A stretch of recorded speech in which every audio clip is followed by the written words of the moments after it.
안녕하십니까. 오늘은 수성구 아파트에 거래된 특정 단지가 10년 전 가격으로 회계했다 하는 겁니다. 그래서 이거는 충격적인 거래인데, 제가 볼 때는 매도자분이 사정이 있었는 것 같고 매수자분은 상당히 잘 매수하지 않았나 그런 생각이 듭니다. 지금 같은 공포의 시기에 제가 볼 때는 나쁘지 않은 투자다. 뭐 이런 말씀을 드리고 싶고, 실거주인지 투자인지는 알 수 없지만 제가 볼 때는 상당히 잘 매수하셨다. 그런 말씀을 드리고, 사실 많이 아는 거와 실제 행동으로 옮기는 것은 큰 차이가 있습니다. 근데 조금 아쉬운 게 이게 공시가가 1억 미만이면 뭐 여러모로 혜택이 많을 건데 공시가는 1억이 약간 넘더라고요. 하여튼 간에 지금 태영건설 PF 위기 그리고 타 건설사도 지금 PF로 전국적으로 건축 경기가 상당히 어려운 가운데 10년 전 가격으로 회계했다는 것은, 특히 수성구에서 이런 일이 일어났다는 것은 상당히 충격적이다. 자, 그런 말씀을 드리고, 오늘 영상을 한번 시작해 보려고 합니다. 시작하기 전에 구독, 좋아요 부탁드리고, 지산에 있는 지산동에 있는 목련 아파트입니다. 이게 12월 19일 날 1억 3천에 거래되는데 다른 아파트에 비해 가지고 좀 가격이 많이 다운돼 가지고 거래가 이루어졌다 하는 겁니다. 그렇죠? 같은 육동인데도 불구하고 12월 6일 날은 1억 7천이다. 1억 7천에 거래됐는데 요거는 1억 3천. 상당하죠. 그러면 한 30%, 25%더 하락해가지고 이렇게 거래되는데 이게 좀 사정이 있지 않았나 그런 생각이 듭니다. 그렇죠.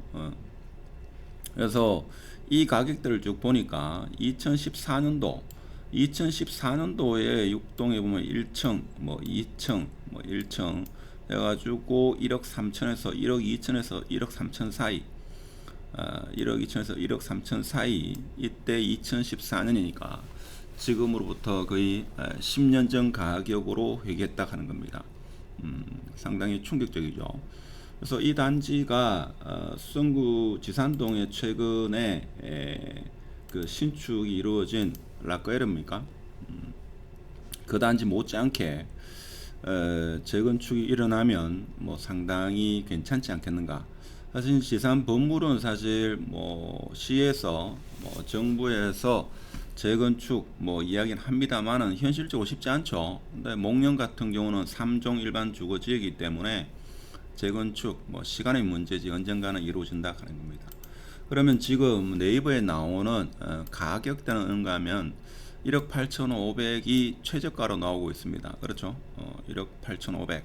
그래서 1986년도에 지어졌기 때문에 그럼 이거를 지도를 보면서 조금 이따가 같이 한번 보도록 하고, 제가 생각할 때는 지금 악성 미분양이 전국적으로 1만 세대를 돌파하고 대구는 1000세대, 1000가구가 넘어섰다 이거죠. 경북은 843가구다. 자, 그렇지만 뭐 유튜브 하시는 분들 이해는 됩니다. 뭐 저도 유튜브 하는 입장에서 부정적인 폭락, 그다음에 하락, 뭐 침체, 폭망 이런 타이틀 썸네일을 이렇게 해가지고 영상을 올리면 평소 조회수보다 한 2배 정도 이렇게 많이 나오기 때문에 유튜브 하는 사람은 폭락을 이야기하는 게 훨씬 이득입니다. 그렇지만 저 개인적인 생각에는 24년 연말 아니면 늦어도 25년도에는 충분히 반등한다. 저는 그렇게 봅니다. 그래서 더 일찍 신호가 올 수도 있고, 자, 문제는 뭔가 하면, 자, PF 위기가 확산이 어떻게 되고 정부에서 어떻게 대처하느냐.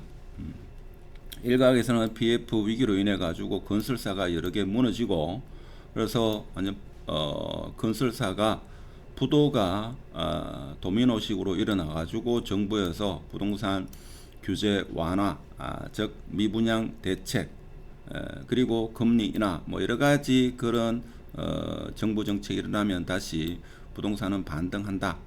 그리고 지금과 같이 이런 공포장을 해결하는 방법은 어떻게 보면 건설사가 정리될 것은 정리되고 옥석 가리기가 이루어져야지만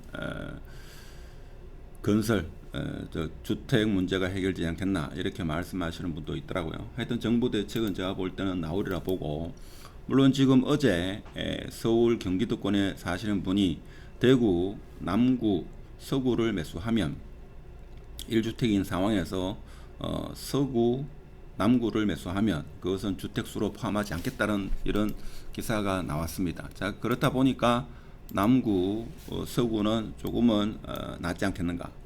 지금 목련 아파트가 여기죠. 목련 아파트가 지금 여기입니다. 여기. 자, 여기인데 나중에 재건축이 일어나면 상당히 괜찮지 않겠는가. 지금 라크에르이죠. 라크에르와 거의 규모가 비슷합니다. 근데 라크에르는 평지고 초등학교가 조금 더 가깝다 하는 거고, 요 두 개 다 이게 3종이죠. 3종이다 보니까 아파트를 짓게 되면 상당히 메리트가 있다 하는 겁니다. 그래서 여기 용지 초등학교가 있고 중학교도 주위에 있죠. 수동 고등학교 있고, 하여튼 이렇게 지금 지산 중학교도 여기 있고, 그래서 위치적으로 봐서는 더 샵수성 라크에르가 더 좋긴 합니다만은 나중에 여기도 재건축이 이루어지면 나쁘지 않은 곳이다. 경사가 조금 있다는 게 흠이죠. 그렇지만 실질적으로 거리는 그렇게 멀지 않다 이거죠. 여기 도로하고 한 70m, 80m, 77m 떨어져 있고, 지산역과는 거리가 한번 볼까요? 역과는 거리가 한 567m. 만일에 재건축이 일어나면 역세권 지역으로 지산 건물에서는 희소성이 있지 않겠는가. 자, 이런 말씀을 드리고, 지금 모두 어려운 상황에 놓여 있습니다만은 저는 개인적으로 늦어도 올 연말, 아주 늦으면 내년 되면 분위기는 지금과는 사뭇 많이 다를 거다. 물론 PF 이 위기가 어떻게 번지냐에 따라 가지고 그 시기는 앞당겨질 수도 있고 조금 더 늦어질 수도 있다. 자, 이런 말씀을 드리면서 어려운 상황에 처하신 분, 제가 볼 때는 힘을 내시고 좋은 날은 반드시 온다. 자, 그런 말씀을 드리고, 지금이 어렵다고 하지만 사실 2008년도에서 11년도 그때에 비하면 지금은 어려운 게 아닙니다. 그때는 정말 어려웠기 때문에 지금 힘든다 하더라도 이 또한 지나간다. 이렇게 생각하시고 잘 견디시길 바랍니다. 영상이 좋았으면 구독 부탁드리고 마치도록 하겠습니다. 감사합니다.